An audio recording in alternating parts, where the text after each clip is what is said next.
If you want to score a band 8 in writing task 2, you're in the right place, because if that's your goal, it's my goal too. It's my goal to help you get the score you need and want so that you can get into the university of your choice and have the future that you're looking forward to.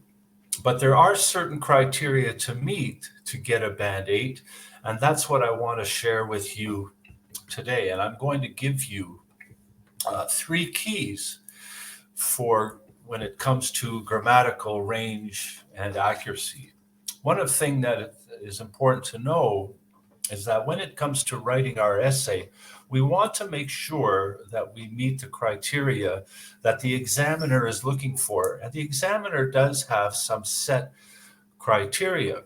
And if you want to know this criteria in detail for every level of the writing section, I've included a PDF, a link to the PDF for this document, where you can find every detailed descriptor, and you can find that in the comments section. But let's break it down a little bit closer, and let's just remind ourselves of the four criteria that the examiner is looking for in writing task 2. And each of these criteria is worth 25%. And the four criteria are task achievement, and this is simply answering the question and sticking to the topic that you're given. Coherence and cohesion. This is how you structure your essay, how you plan it and carefully structure it so that you express your opinion effectively. And then we have lexical resource, which is vocabulary. And in today's lesson, we're going to look at grammatical range and accuracy, just making sure that you use your grammar to the best of your ability and make as few errors as possible when it comes to writing your essay. I have videos for each of these criteria specifically, so I would encourage you to subscribe to this YouTube channel, where you'll find lots of videos for every question type in every section of the IELTS exam. But today in this lesson, we're focusing specifically on grammatical range and accuracy. So the examiner is looking for three things when it comes to your essay and grammar. It's that you use a variety of complex structures, and I'll explain exactly what that means. Produces frequent error-free sentences. Over 50% of your sentences in your essay should be error-free and have no mistakes, and that you have good control of grammar and punctuation without a lot of errors. So let's take a real good look at how you can accomplish this task and meet the criteria for grammatical range and accuracy. Range and accuracy are the two things that are most important. And range just means that you're flexible and you have different ways and different forms of grammar that you can express. And accuracy just means making fewer mistakes, making as few mistakes as possible. But we can divide these into the three keys that are so important for making sure your grammar is effective. And the three keys are: one is you use a variety of different grammar forms. And this refers to different grammar tenses. And so we're going to talk about that. Number two is that your range is complex. And this is how you structure your sentences. Do you use different structures when it comes to sentences? And number three is that you have good control. And this is accuracy. This means that you can stay where you're confident and comfortable and not make a lot of errors in your writing. There's nothing that has to be fancy. There's nothing that has to be complicated. If you have a high intermediate to advanced level of English, you know the different verb tenses that you need to use. You know how to structure your sentences. And the most important thing is that you stay and use the forms and tenses that you are confident with and that you are comfortable with, which means that on test day, you won't be feeling stressed. You will be very relaxed and comfortable and confident. And this is my goal for you, and this is what I want to share with you in this lesson. So let's look at a typical writing task 2 question. Some people say history is one of the most important school subjects. Other people think that in today's world, subjects like science and technology are more important than history. So I'm going to take a paragraph from an essay that could be written to accomplish this task, and that's what we're going to use for example as I explain these 3 keys. So here's the paragraph we're going to look at. Although history should still be taught, the practical sciences and arts should be prioritized because these are more likely to have an impact on a person's future career. For example, Canada devotes most of its educational budget towards these practical subjects. Recently, the most popular university majors have been engineering, finance, and graphic design. This gives students a head start on a potential future career and increases their chances of having a high standard of living. So this is the paragraph. This is a paragraph that would meet all the criteria we're talking about today and get you a band 8 score in the IELTS exam. So that's a good example for us to use today. So let's go through each of these 3 keys. Let's first of all talk about variety. In your writing task 2, you're going to want to quite simply and easily be able to express things in the present, the past, and the future. And there really are some simple things that you can use. And these are probably things that you learned earlier on in your English language learning journey. For present, if you want to express something in the present, you can simply use simple present and present continuous. There are really 3 main tenses for expressing the past. Simple past, where you describe an event that occurred in the past and it's finished. Past continuous, where you express maybe the context or what was happening when an event took place. And present perfect. And present perfect is the verb tense that we use to describe an experience or to connect an event in the past with an event that's still taking place in the present. And when it comes to the future, we do have our simple future tenses, but also using modals and conditional forms are another way that are so common for expressing the future and are effective in writing task 2. But the most important thing is just to be aware of these few different grammar tenses and be able to use them comfortably and confidently. And I just want to say this about the writing task 2. When it comes to displaying your range and variety of grammar, remember you're writing 250 words.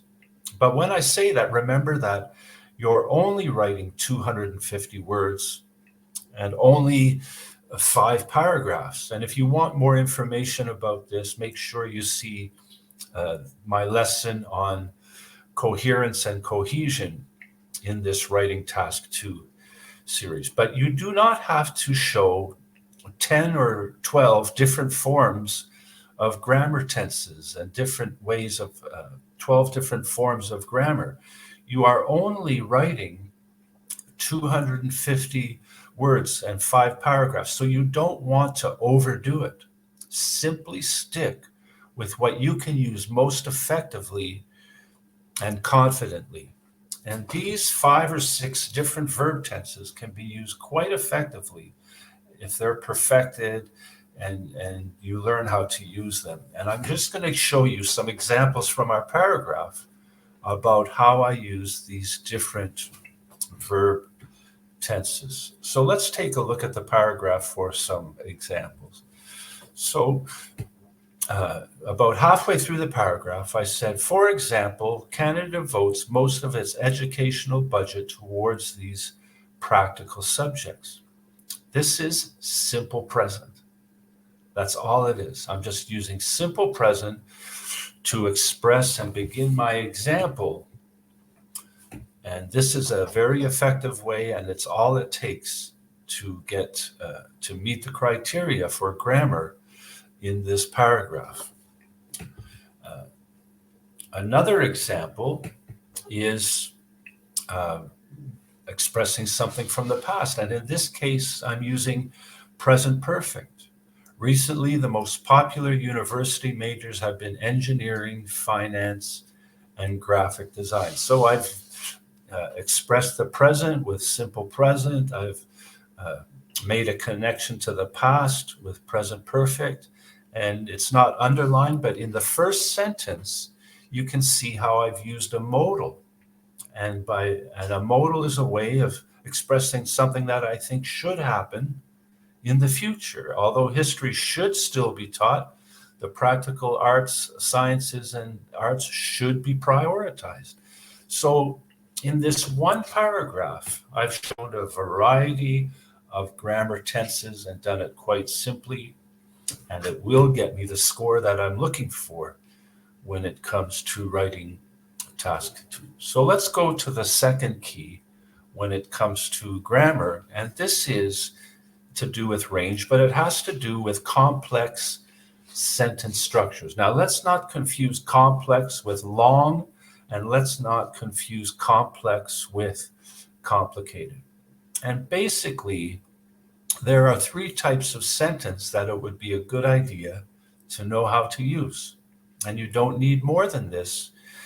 And that's a simple sentence where you just express one complete thought, or a compound sentence, which is 2 complete thoughts joined by a linking word, which is really just taking 2 simple sentences and joining them together with a linking word like and, or but if you want to show a contrast, or so, or you might want to use however, or although. These kinds of linking words are where you just take 2 simple sentences and make them into a compound sentence, and it shows a wider range of sentence structure. And then you have a complex sentence, which is basically where you take one incomplete thought and join it to a complete thought with a comma. And I'm going to show you examples of these. And if you wanted to add a fourth, which is compound complex, it's not any more difficult or any more complicated. It's just that you're joining an incomplete thought to a compound sentence. So don't overcomplicate things. Stick to what you know best. And by using these 3 different types of sentence structures, you will achieve your goal for meeting the criteria for Band 8. It's as simple as that. It's not always easy, but it is simple and it doesn't have to be complicated. So let's just take a look at some examples. So if I take a look at my sentence, you can see that I've used a simple thought, one simple idea here. Canada devotes most of its educational budget towards these practical subjects. And that's a simple sentence.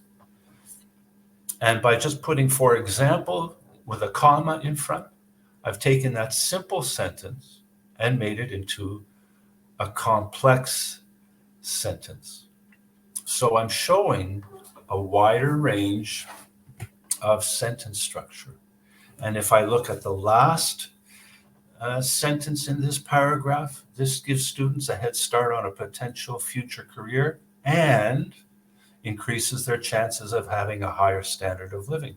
And here's an example of a compound sentence. So again, you don't have to make it difficult on yourself. And I'm sure as you look at this paragraph, you can see that it's within reach. It's within reach of what you can accomplish in writing task 2.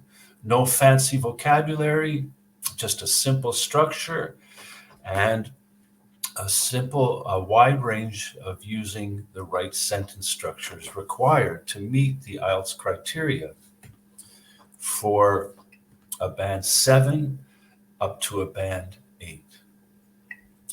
So the third tip, the third key of when it comes to grammar is good control, which is accuracy. And this is to simply stay within your confidence and comfort zone. Don't try to impress the examiner.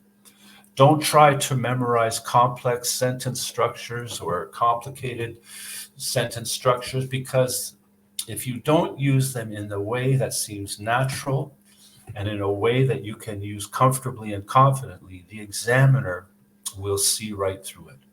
The examiner wants you to communicate your opinions and ideas and thoughts clearly.